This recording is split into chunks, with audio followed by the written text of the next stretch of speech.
What's up, everybody? Today I'm going to talk about Jews. Actually, no, I'll get to that later in the video. Talk about paganism and Christianity and the coming Holy War, where the Christians will wipe out the pagans again, once and for all.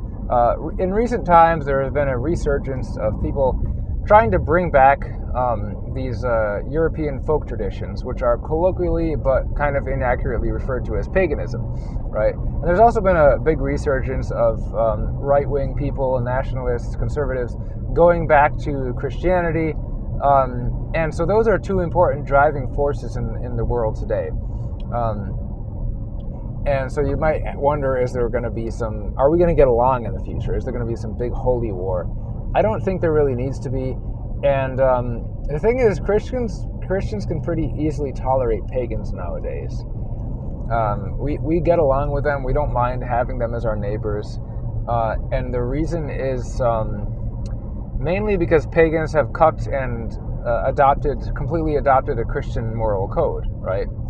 I know this, the pagans might say, the moral code we have adopted in our modern life just happens to be exactly the same as the Christian moral code. But we didn't get it from you guys. Yes, you did.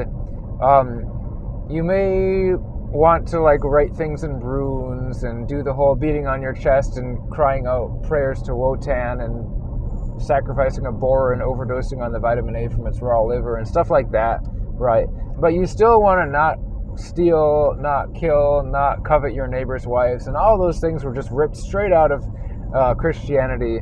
Don't lie. So it's you guys are kind of like pseudo-Christians, So that's why Christians don't mind having those types of pagans around, because And then of course there's lots of criticism between the two groups, right? So the Christians will criticize the pagans because there are studies showing that over 50% of pagan men are either gay or bisexual. Now, the conservative pagans will point out, well, actually, those are just the weird liberal pagans.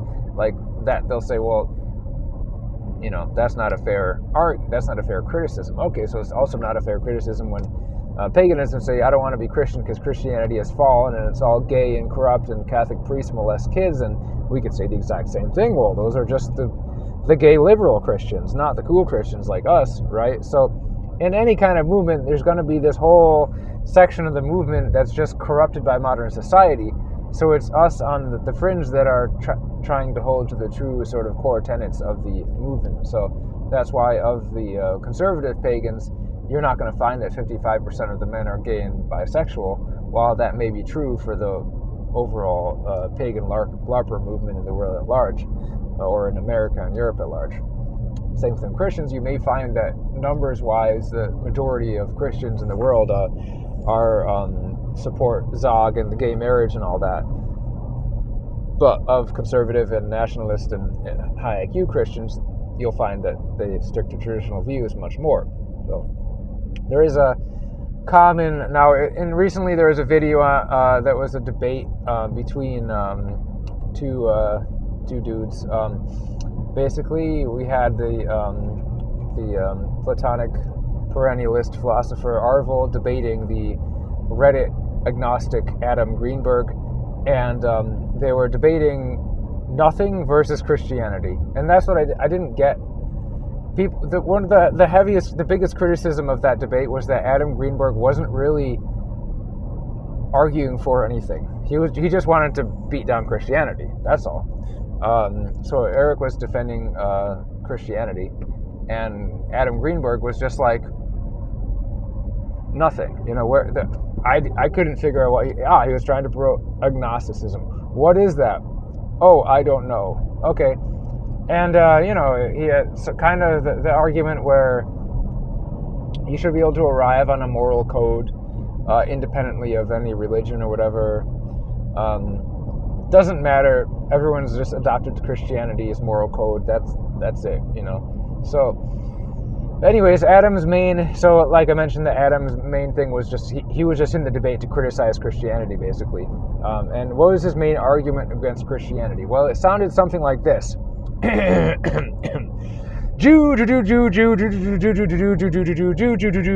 It's basically just him repeating the word Jew over and over again and emphasizing that, in his opinion, Christianity. It was created by Jews for Jews. It was all about Jews. Everyone in the Bible is Jewish. Even everyone who's, I don't know. It was just a Jew-filled argument. He's basically just criticizing Christianity because, oh yeah, and there's this whole thing where he totally misinterpreted a Bible verse and said that Christianity was prophesized to be a tool for Jews to control the rest of the world, which the verse is basically something along the lines of and the king of Israel shall control all the Gentiles, which ironically for Adam, somebody who, it sounds like he doesn't like Jews very much, right? Ironically, he was using this like modern Jewish misinterpretation of the Bible to prove that point. So I don't understand why he was using that argument. If you look into it just a little bit, well, it said the king of Israel, right? And who was, Israel did have an Edomite king at one point, or the kingdom of Judea had an Edomite king at one point. But anyways, now the Israelites were a Caucasian group, so it wasn't talking about a Jew ruling the world. And then the word Gentile in the Bible did not mean non-Jew. Only in modern times has the word Gentile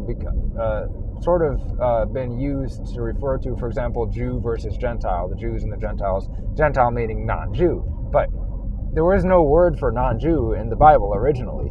The word Gentile simply translates to nations or tribes or people. So all that verse is saying is that the king of Israel, who was not Jewish, presumably, because it doesn't say anything about him being an Edomite, and then would control all of the nations. So it's just sort of like this. It's kind of like if you're in Rome and you're saying the Roman emperor is going to control the whole world, or if you're in England and you're like the king of England is going to control the whole world, right? Most people are going to want to say that about their society if it's large and imperialistic and very successful. So, anyways, he had a whole bunch of arguments like that was just based on stupid crap. And just misrepresenting everything about the Bible. The Bible is a book about many different ethnic groups and peoples, not just Jews. The word Jew, it wasn't in the English Bible until the 1700s. It didn't exist until somewhere between 700 and 1200, probably more like 1200. It didn't exist in any language.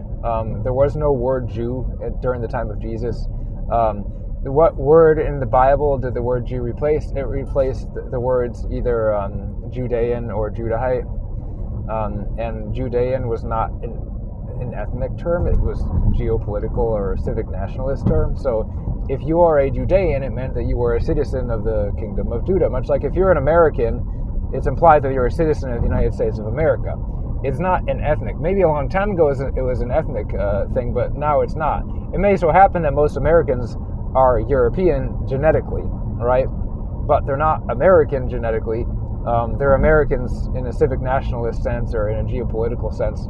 In the same way, a Judean. For example, Jesus was Judean in that he lived in the Kingdom of Judah, but he was not. The modern word Jew nowadays refers to the group of people who descended from the Edomites of the Bible, and which is a group that nowadays their DNA is about 40 to 60% blend between European and Arab or Middle Eastern, with various other things mixed in. And that group of people call themselves the Jews, but it's not really an accurate use of the term. In the Bible, that ethnic group was referred to as the Edomites, right? And Jesus was not an Edomite, nor was Moses or Abraham or all the other people who are claimed to be Jews. In fact, the man who the word Jew came from was born 2 generations after Abraham, yet people still claim that Abraham was Jewish.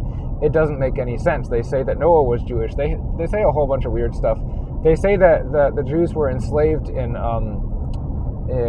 Egypt, when actually the Israelites were enslaved in Egypt, and the Edomites stayed home in the land of Israel. So anyways, just some food for thought, folks. Feel free to leave your blasphemous comments below the video. And if you're a pagan, try to get along with the Christians. If you're a Christian, try to just remember the pagans. Don't remind them of it, but they've adopted our moral system, so we can tolerate them for now. And hopefully we don't have a big holy war someday where the Christians annihilate the pagans for good, because some of those guys are pretty cool. So I would hate to see them wiped out in a massive genocidal event. So that's all, folks.